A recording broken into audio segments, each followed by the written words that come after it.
안녕하세요. 오늘은 요즘 70대 사이에서 조용히 퍼지고 있는 조금은 이상한 그러나 매우 흔해지고 있는 한 현상에 대해 이야기해 보려고 합니다. 돈이 있음에도 불안해하고 필요한 곳에서도 돈을 쓰지 못하며 오히려 더 가난하게 살아가는 70대가 늘고 있다는 사실. 혹시 여러분의 부모님 혹은 주변 어르신들도 비슷한 모습을 보인 적이 있나요? 자녀들은 이렇게 말하곤 합니다. 부모님은 돈이 있는데 왜 더 힘들게 사시지? 왜 저렇게 아끼기만 하고 즐기지를 못하지? 이 현상은 단순한 절약이 아닙니다. 그 안에는 노년의 심리, 습관, 사고방식이 깊게 얽혀 있습니다. 오늘 영상에서는 요즘 70대 사이에서 나타나는 이 독특한 현상의 핵심 4가지와 노후를 지혜롭게 살기 위해 필요한 마음가짐을 이야기해 보겠습니다. 첫 번째, 돈을 쓰면 언젠가 모자랄 것이라는 극단적 불안. 70대에게 가장 큰 공포는 돈이 다시 들어오지 않는다라는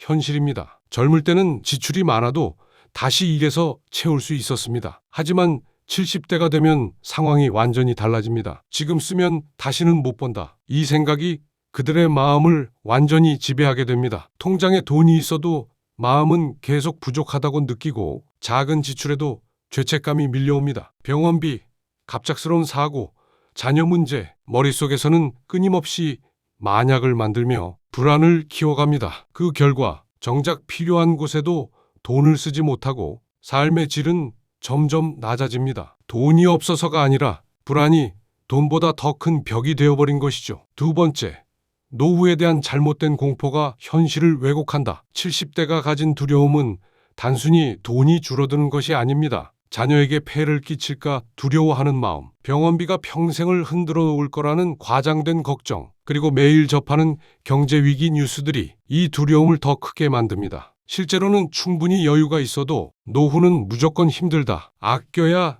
살아남는다 라는 신념이 박혀버립니다. 그 결과 현실의 안정감조차 제대로 느끼지 못합니다. 경제적 여유가 있어도 심리적으로는 가난한 상태, 이것을 심리적 빈곤이라고 부릅니다. 물질적인 빈곤보다 심리적 빈곤이 더 큰 영향을 미친다는 사실, 혹시 느껴본 적 있나요? 세 번째, 돈을 쓰는 것이 낭비라고 여기는 오래된 습관. 지금의 70대는 젊을 때 전쟁을 겪거나 경제적으로 매우 어려운 시절을 지나온 세대입니다. 이들은 평생 절약을 미덕으로 배웠고 자신보다 가족을 우선하는 삶에 익숙합니다. 그런데 그 습관이 노년이 되어서도 그대로 이어지는 것입니다. 돈을 쓰면 사치라고 여겨지고 자기 자신에게 돈을 쓰는 것은 낭비라고 느껴집니다. 어떤 분들은 이렇게 말합니다. 내가 나한테 돈을 쓰는 게 아직도 어색해. 애들한테는 해주고 싶은데 나는 아무거나 입으면 돼. 경제적 여유와 심리적 허용은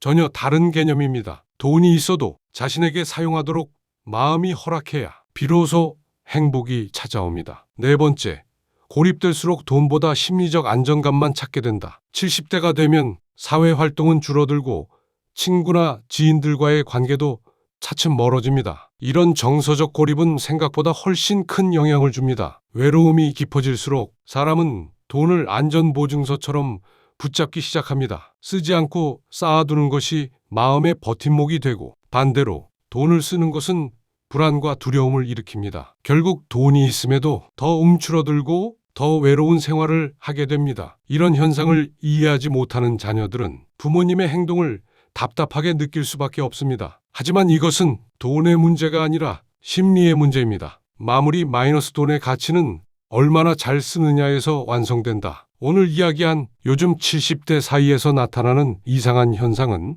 결국 이렇게 정리할 수 있습니다. 가진 돈도 없는 돈처럼 느끼게 만드는 불안, 노후를 과장되게 비관하는 심리, 평생을 따라오는 절약 습관, 고립 속에서 찾아 헤매는 심리적 안정감. 노후를 지혜롭게 살기 위해 필요한 것은 돈을 쌓아두기만 하는 것이 아닙니다. 필요할 때 적절하게 자신을 위해 돈을 사용할 줄 아는 것. 이것이야말로 삶의 질을 지키는 가장 큰 지혜입니다. 돈의 가치는 얼마나 모으느냐보다 얼마나 잘 쓰느냐에서 완성됩니다. 오늘 영상이 부모님을 이해하는 데 도움이 되거나 당신의 미래를 준비하는 작은 힌트가 되었기를 바랍니다. 영상이 도움이 되었다면 좋아요와 구독 부탁드립니다. 다음 영상에서 다시 찾아올게요.